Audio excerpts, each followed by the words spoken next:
Alright, this is a quick reminder on how you're going to use some of the tools in Illustrator. I already have a piece of clip art because I'm going to use it later. Some of the most basic tools we used are the text tools. Remember, you can click on your page and start typing. You don't want to click and drag. Sometimes that will cause you problems. If you click and drag and you have issues, just go on and delete your object and retry. I can select it using the selection tool. I can come up here and I can go to type and font, and you can see what the fonts are going to look like. This is my preference. Do you have to do it that way? No. You can go up there to type and you can change the size. Very easy. If I click and hold down on the text tool, I have a rip-off menu. If I go to this tall skinny column, I can tear that off and move it wherever I want to. Vertical type tool is this tool. If I click, I can go on and I can type January. Alright, to get your page, remember view, fit all, and window is always a good option. I can use a path or create a path. Now, you can't use the path type tool, which is this tool, until you've drawn something that you can type on. So I'm going to use the pencil. I'm going to draw a curvy line. I'm going to go back to the text tool and I'm going to click and say I love snow cones, because I really do.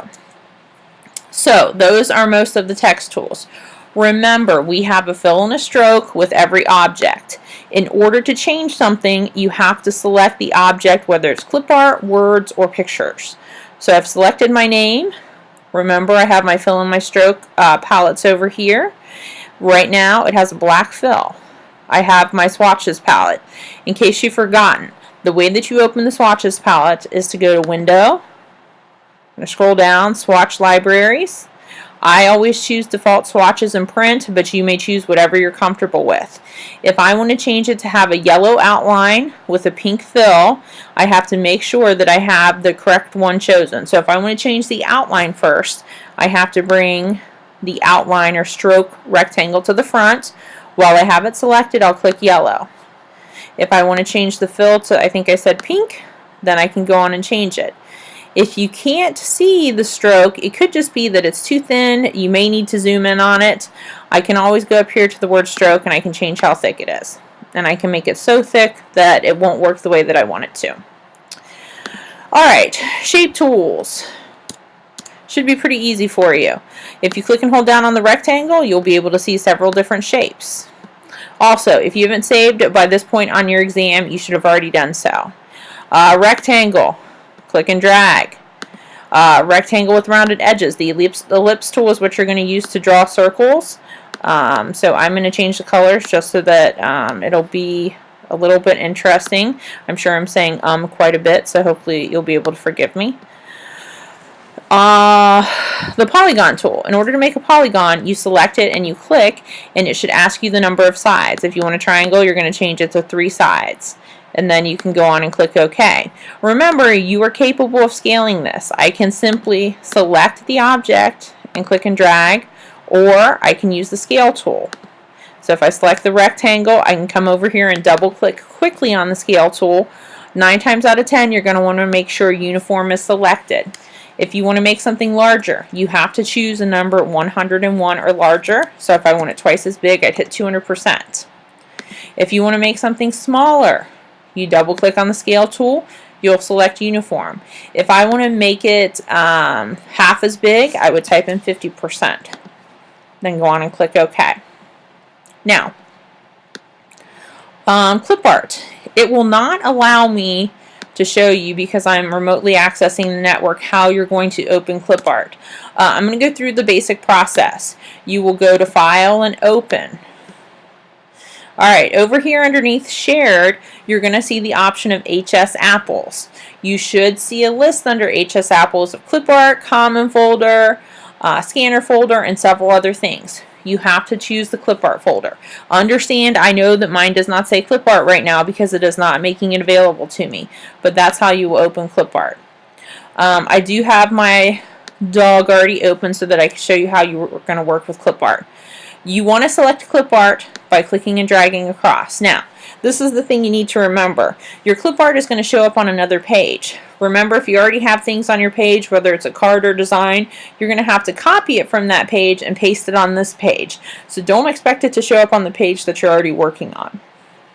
But let's, for instance, say that I have my beautiful dog and I want to rotate my dog. So then instead of kind of looking straight across, he's looking more down in this direction of this line. Alright, so I want him facing down like that. So in order to do that, I'm going to select my dog. You should never click directly on it. You should be clicking and dragging. And I'm going to click once on my rotate tool. And I can free rotate it. So see how I'm turning it? And then I can deselect it. Now, remember, if you don't like it, Command Z will undo. If I want to double click on my rotate tool, I can choose a specific angle. So I could rotate it at a 60-degree angle. That may or may not be what you want, but you do have those options. I'm going to go back to the point that I just have the dog there like I did normally. The next thing I'm going to do is I'm actually going to make a copy of Mr. Doggy. So I've selected him, and you can go to Edit Copy, or you can choose Command C. Then I can go to Edit Paste, or I can choose Command V to paste him. I want them to be facing each other, so I'm going to use the Reflection tool. To do that, I'm going to click and hold down on the Rotate tool, and I'm going to tear off this menu. When I have one of the animals selected, I am going to double click on the Reflection tool. It should say vertical and 90, and I can make them facing each other, so that's not an issue. I've been working a while. It would be a great idea for me to save again to make sure that I have everything finished. Now, a few other things you might want to know how to do. If you want to make sure you have rulers, you're going to need to go to View, Rulers, Show Rulers. Okay? Now, I do not have this in inches, which could very well happen to you. So I'm going to show you how to fix it. I'm going to go to Illustrator and Preferences, and then I'm going to go to Units. And I'm going to change my guides and grids to, well, I actually thought so that's where it would be. We want the stroke and the type. Let me go through this. Should be letting me change to inches. General inches, inches. Click OK. You know what? This isn't inches. I just don't have my page zeroed out. I want this to be 0, 0. So I'm going to click in this little circle. Or that was actually not a circle. That was a rectangle, and I'm going to let it go. So you see I'm at 0, 2 inches, 4 inches, 6 inches. To make guidelines, you click in the ruler anywhere but that little square, and you click and you drag down. Same thing for a vertical guideline. You're going to click and you're going to drag. Alright? The guidelines don't print. If you want to make a straight line using the pen, you need to first go to the pen tool. Then you need to make sure that you have a stroke color. Doesn't matter what color, but you gotta have a stroke color. You're going to click and release with the mouse. Without applying pressure, you're going to drag your cursor to where you want to end the line. You're going to hold the Shift key down and click, and that's going to make a straight line. Now, remember, I can also change the stroke of my line. So I've selected it, meaning how thick the line is, and I can change it to however thick I want it. Alright, that is a quick overview of how to use most of the tools in Illustrator. A few quick reminders. If something is not changing, meaning the color, you have to make sure, number one, you have something selected. Number two, you must have the correct square on top. A lot of times when people are trying to change the fill of an object, they actually have the stroke square on top. So you have to make sure that the one that you want to change is on top. You're going to want to save frequently when you work on your exam. You need to make sure that your last name is included in the exam file name. So if you use your initials or your nickname, I'm not even going to bother to grade your exam. You will receive a 0. Your last name must be included.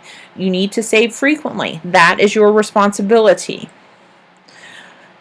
I can't think of anything else to remind you of other than when you go to use the exam, or excuse me, to complete the exam, you can